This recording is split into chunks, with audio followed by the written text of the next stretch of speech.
as you all have made clear, support the American Rescue Plan. You've talked a lot about New York and California.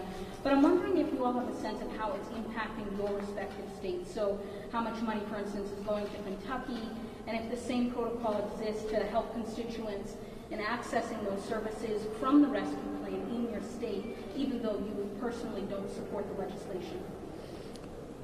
Well, the governor of Kentucky pointed out that we didn't have a budget crisis. He predicted one. It didn't occur. And so the whole point we're trying to make here is this is wildly more expensive than the situation we find ourselves in now.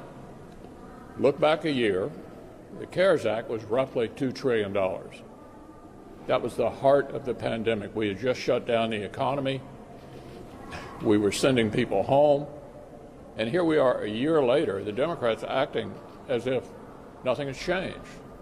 And all the signs are that we're on the way out of this. And this is vastly more expensive than should have been approved at this juncture.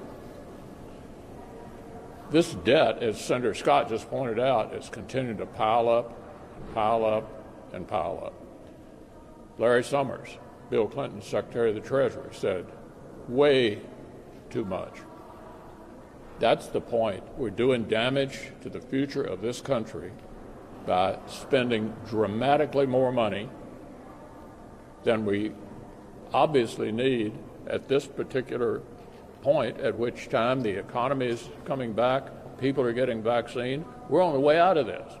We're about to have a boom.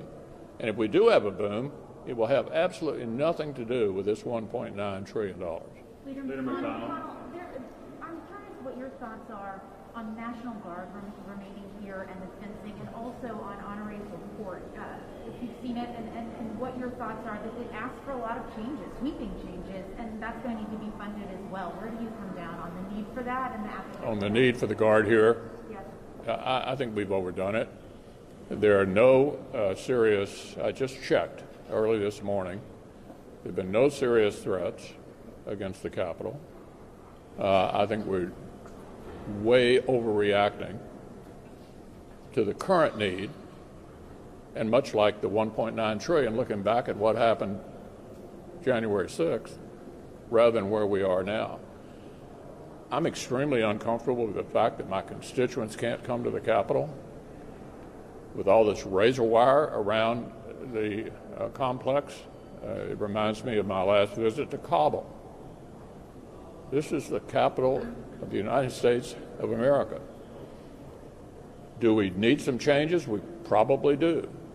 But I think we are continuing to overreact based on current threat levels to what is needed here at the Capitol. It looks terrible to have the beacon of our democracy surrounded by razor wire and National Guard troops. Senator Manchin this weekend floated the idea of returning to the traditional talking filibuster, but keeping a 60-vote threshold.